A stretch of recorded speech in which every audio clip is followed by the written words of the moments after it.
জনাব মোহাম্মদ নুরুল আমিন, রংপুর ৬। জনাব মোহাম্মদ নুরুল আমিন। আসসালামু আলাইকুম ওয়া রাহমাতুল্লাহ। আলহামদুলিল্লাহ ওয়াসসালাতু ওয়াসসালামু আলা রাসূলিল্লাহ। মাননীয় স্পিকার, আপনাকে ধন্যবাদ। আপনার মাধ্যমে আমার পীরগঞ্জ রংপুর ৬ শহীদ আবু সাঈদের রক্তস্নাত জমিন, পীরগঞ্জের সকল মানুষকে, ভোটারদেরকে আমি আন্তরিক ধন্যবাদ জানাচ্ছি, যাদের অক্লান্ত পরিশ্রমে এই মহান সংসদে কথা বলার সুযোগ হচ্ছে। মাননীয় স্পিকার,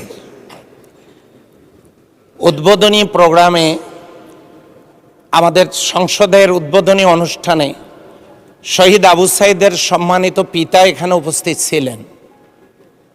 ছিলেন সেই রিকশা চালক। দুঃখজনক হলেও সত্য, মাননীয় প্রধানমন্ত্রী সহ, স্পিকার সহ যারা এখানে বক্তব্য দিয়েছেন, তাদের নামটা তারা উচ্চারণ করলে তারা সম্মানিত হতেন, কিন্তু আমরা কেউই তাদেরকে সেই সম্মানটুকু দিতে পারিনি। মাননীয় স্পিকার, আমি কয়েকবার হাত তুলেছিলাম কথা বলার জন্য, কিন্তু শহীদ আবু সাঈদের সেই পীরগঞ্জ থেকে এসেছি, তো মনে হচ্ছে বৈষম্য আমার ক্ষেত্রেও প্রযোজ্য হয়েছে। শহীদ আবু সাঈদের কবর জিয়ারতে সকল নেতৃবৃন্দ গেছেন, মাননীয় প্রধানমন্ত্রীও সেখানে গেছেন।